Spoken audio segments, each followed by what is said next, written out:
জাহান্নামে কারা যাবে, শাস্তি কি ধরনের হবে, আর জাহান্নাম থেকে কারা মুক্তি পাবে, এটাই হবে আজকের মূল আলোচনা।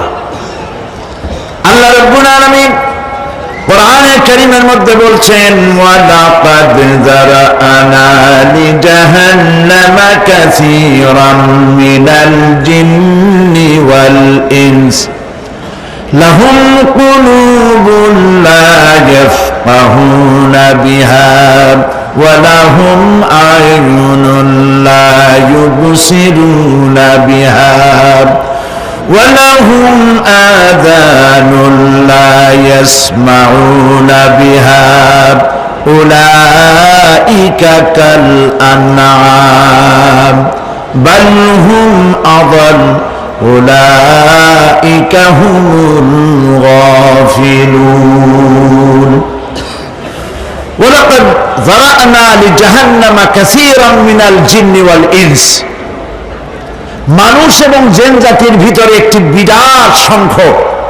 বিশাল সংখ্যক মানুষ আর জিনকে জাহান্নামের জন্য তৈরি করা হয়েছে। এদের পরিণতি হবে জাহান্নাম। কাদের?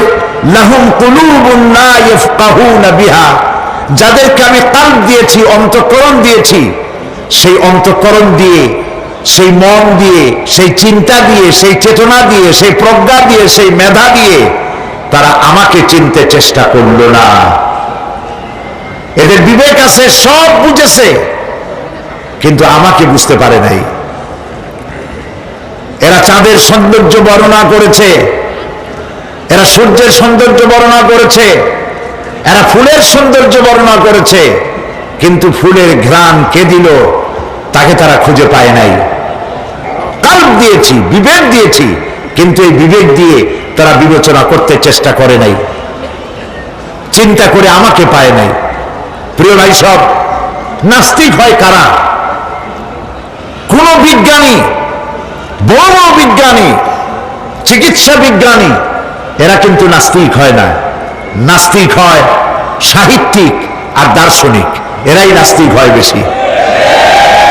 কেবলমাত্র শান্তিনিকেতনের মুরিদ যারা, ওইখানকার খলিফা যারা, এরকমের সাহিত্যিক, এরকমের দার্শনিক, ওরাই দুনিয়ার সব বোঝে, আল্লাহরে বোঝে না। এদের চোখ দিয়েছি, এরা দুনিয়ার সব সৌন্দর্য উপভোগ করে, কিন্তু আমাকে চিনতে চেষ্টা করে না। তারা আমার কিতাব দেখা তু না মর যায়, মুঝে ये डर है कि दिले जिंदा तू ना मर जाए, कि जिंदगानी इबारत है तेरे जीने से, मुझे ये डर है कि दिले जिंदा तू ना मर जाए। আমার এই ভয় হয়, হে আমার জীবিত আত্মা, তোর জন্য মৃত্যু না হয়ে যায়। কারণ তোর বেঁচে থাকার অর্থই হলো আমার বেঁচে থাকা, আর তুই মরে যাওয়ার অর্থ হলো আমি মরে যাওয়া। যে যার বিবেক মারা গেছে তার বেঁচে থাকার কোনো লাভ নাই। বিবেক জাগ্রত, সচেতন ওই সব মানুষের যারা আল্লাহ পাকের সৃষ্টি নৈপুণ্যতা দেখে মাথা সিজদায় অবনত করে দেয়। আল্লাহ পাক বলছেন, কাল্ব দিলাম, গবেষণা করলো না, চোখ দিলাম, দেখলো না, কান দিলাম, শুনলো না। এদের অবস্থা কি? আল্লাহ রাব্বুল আলামিন বলেন, উলাইকা কাল আনআম, এরা চতুষ্পদ জানোয়ারের মতো, এরা পশু। এরপরে আল্লাহ পাক বলছেন, বালহুম আদাল, পশুর চাইতে নিকৃষ্ট। প্রিয় ভাই সব, জাহান্নাম বড় কঠিন জায়গা। হাসরবাসীরা জাহান্নামের গর্জন শুনতে পাবে। খুব কঠিন জায়গার দিকে আমরা প্রতি মুহূর্তে অগ্রসর হচ্ছি। আল্লাহ যেন জাহান্নাম থেকে আমাদেরকে রক্ষা করেন, আমরা বলি আমিন। কিয়ামতের ময়দানে জাহান্নামের গর্জন হাসরবাসীরা শুনতে পাবে। আল্লাহ রাব্বুল আলামিন বলেন, ইযা উলকু ফিহা সামিউ লাহা শাহীকাম ওয়া হিয়া তাফুর, যখন জাহান্নাম গর্জন করতে থাকবে, জাহান্নামের প্রচন্ড গর্জন, তাকাদু তামাইয়াজু মিনাল গায়ব, মনে হবে যেন জাহান্নাম গোসায় ফেটে পড়তে চাইছে। ألقي فيها فوج سألهم خزنتها ألم يأتكم نذير। যখন কোন দলকে জাহান্নামের কাছে নিয়ে যাওয়া হবে, জাহান্নামের দ্বার রক্ষী বলবে, কেন জাহান্নামে আসলি? এই কঠিন জাহান্নামের পরিণতি সম্পর্কে কেউ কি তোমাদেরকে কিছুই শোনায় নাই? কোন সতর্ককারী কি তোমাদের কাছে আসে নাই? জাহান্নামীরা বলবে, ক্বালু বালা ক্বাদ জাআনা নাযীর, হ্যাঁ আমাদের কাছে সতর্ককারী এসেছিল। ফাকাযযাবনা ওয়া কুলনা মা নাযালাল্লাহু মিন শাই, আমরা সতর্ককারী আমাদেরকে জাহান্নামের কথা বলেছে, জান্নাতের কথা বলেছেন, আমরা এটাকে মিথ্যা মনে করেছি আর মনে করেছি আল্লাহ সব কিছুই নাজিল করে নাই। জাহান্নামীরা আফসোস করে বলবে, ওয়াকালু লাউ কুন্না নাসমাউ আও নাআকিলু মা কুন্না ফি আসহাবিস সাঈর। আরে যদি শুনতাম, নাসমাউ মানে মানতাম, যদি মানতাম, আলেমেরা যা বলেছিলেন কোরআন থেকে হাদিস থেকে, নবীরা যা বলেছিলেন, যদি মানতাম আর যদি বুঝতাম, আমল করতাম, আজকে জাহান্নামের কঠিন শাস্তির মুখোমুখি আমাদেরকে হতে হতো না।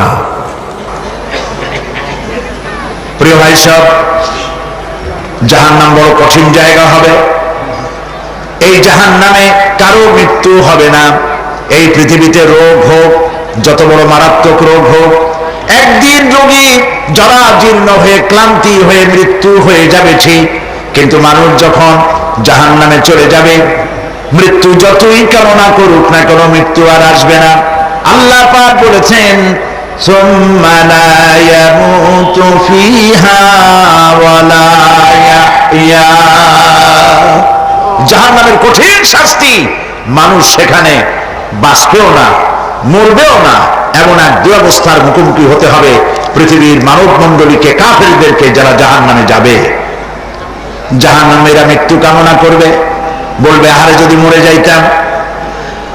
কোরআনে কারীমে রব্বুল আলামিন বলেছেন, লা তাদউ সুবুরান ওয়াহিদান ওয়ালা ওয়াদউ সুবুরান কাসীরা। এক মৃত্যু কামাই করো না, একটা মৃত্যু কামনা করো না। 1000 বার যদি মৃত্যু কামনা করো, মৃত্যু আর আসবে না। এই জাহান্নামের কঠিন শাস্তির ভেতরে মানুষকে থাকতে হবে। প্রিয় ভাই সব, এই জাহান্নামে সামান্য সামান্য পাপের কারণে, যে কোনো পাপের কারণেই জাহান্নাম হবে না। এই জাহান্নামে কারা যাবে তার একটি বয়ান আল্লাহ পাক কোরআন শরীফের মধ্যে বলে দিয়েছেন। একটি আয়াতের মধ্যে আল্লাহ রাব্বুল আলামিন বলেন, আলকিয়া ফি জাহান্নামা কুল্লা কাফফারিন আনিদ মান্নাইন লিল খায়রি মু'তাদিন মুরিদ। প্রত্যেক অস্বীকারীকে জাহান্নামে যেতে হবে। যারাই আল্লাহ পাককে অস্বীকার করেছে তাদেরকে জাহান্নামে নিক্ষেপ করা হবে। যে সত্যের পথে প্রতিবন্ধকতার সৃষ্টি করেছে, ইসলামী আন্দোলনের সামনে বাধার সৃষ্টি করেছে, আর আল্লাহ পাকের সীমা লঙ্ঘন করেছে, দ্বীনের প্রতি সন্দেহ পোষণ করেছে, আর আল্লাহর সাথে শিরক করেছে, তাদের সকলকেই জাহান্নামে যেতে হবে। নাউযুবিল্লাহি মিন যালিক। আল্লাহ পাক এর থেকে আমাদেরকে হেফাজত করুন, আমরা বলি আমিন। প্রিয় ভাই সব, নবী রাসূলগণ তারা এই পৃথিবীতে আল্লাহর দেওয়া জীবন বিধান নিয়ে এসেছিলেন। একে অস্বীকার যারা করবে তাদেরকে কিয়ামতে জাহান্নামে নিক্ষেপ করা হবে।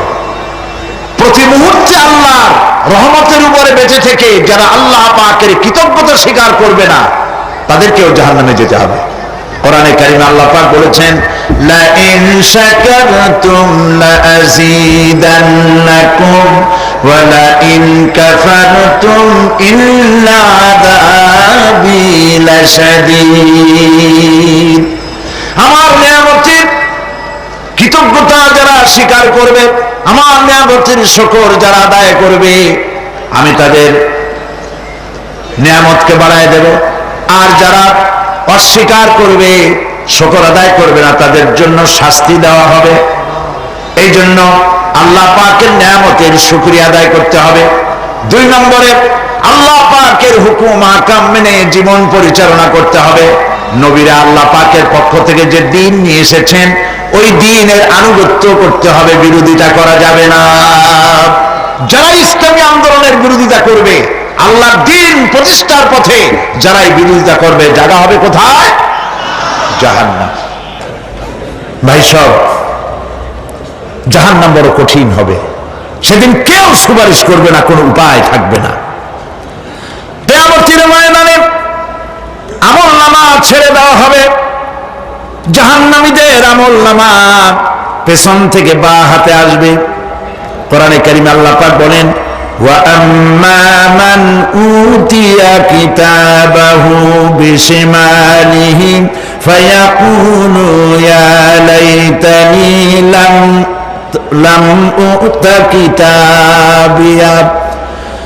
পেছন থেকে বাম হাতে যার আমলনামা আসবে, সে বলবে, আরে আমারে যদি কিতাবটা, আমার যদি আমলনামা না দেওয়াই হতো কত না ভালো হতো, আমার যদি হিসাব না নেওয়া হইতো কত ভালো হতো। ওয়ালাম আদরি মা হিসাবিয়া ইয়া লাইতাহা কানাতিল কাদিয়া। আমার হিসাব যদি আমি আদৌ না জানতাম তাহলে কতই না ভালো হতো। হায়, আমার মৃত্যু যদি দুনিয়ায় শেষ হয়ে যেত, আর যদি এই ময়দানে ওঠা না লাগতো। মা আগনা আন্নি মালিয়া হালাকা আন্নি সুলতানিয়া। আজ আমার অর্থ সম্পদ কোনো কাজে লাগলো না, আমার ক্ষমতা প্রতিপত্তি কোনো কাজে লাগলো না। বড় বড় বাদশা, বড় বড় প্রেসিডেন্ট, প্রধানমন্ত্রী কিয়ামতে এতিমের মতো দাঁড়ায় থাকবে, বলবে, আমার দলবল কই, যারা সেলুট দিত তারা কই, টাকা কই, পয়সা কই, বিষয় কই, সম্পত্তি কই, কিচ্ছু পাবে না। প্রিয় ভাই সব, এই পৃথিবীতে ক্ষমতা যতদিন থাকে, পুলিশ সেলুট মারে, আর্মি সেলুট মারে। আমল যদি খারাপ হয়, ফেরেশতা যে কি দিয়া মারবে চিন্তাই করতে পারেন। আমি লক্ষ্য করেছি, পুলিশ, বিডিআর, আর্মি যখন সেলুট দেয় 2 রকম মারে, হাত দিয়া মারে, আর বুট পায় আছে, এক জুতা আর এক জুতার সাথে ঠস করে আরেকটা লাগায়। আমি চিন্তা করছি, 2টা দেয় কেন? হাত দিয়েও দিল, পাও দিয়েও দিল, অর্থ কি? অর্থ পরিষ্কার। সরকারের মন্ত্রী, সরকারের লোক, আপনি আমার সেলুট পাইতে পারেন, ব্রিটিশ নিয়মে মারল হাত দিয়া, আর একটা ইশারা দিয়া দিল, মারে হতি ইশারা।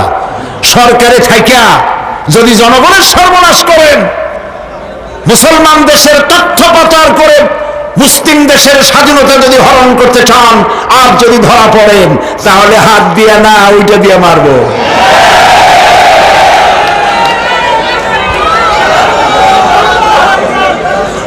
মানুষ কিয়ামতের ময়দানে রাজা, বাদশা সব হয়রান হয়ে যাবে। জাহান্নামীদেরকে, কাফেরদেরকে, কাফেররা উপস্থিত হবে।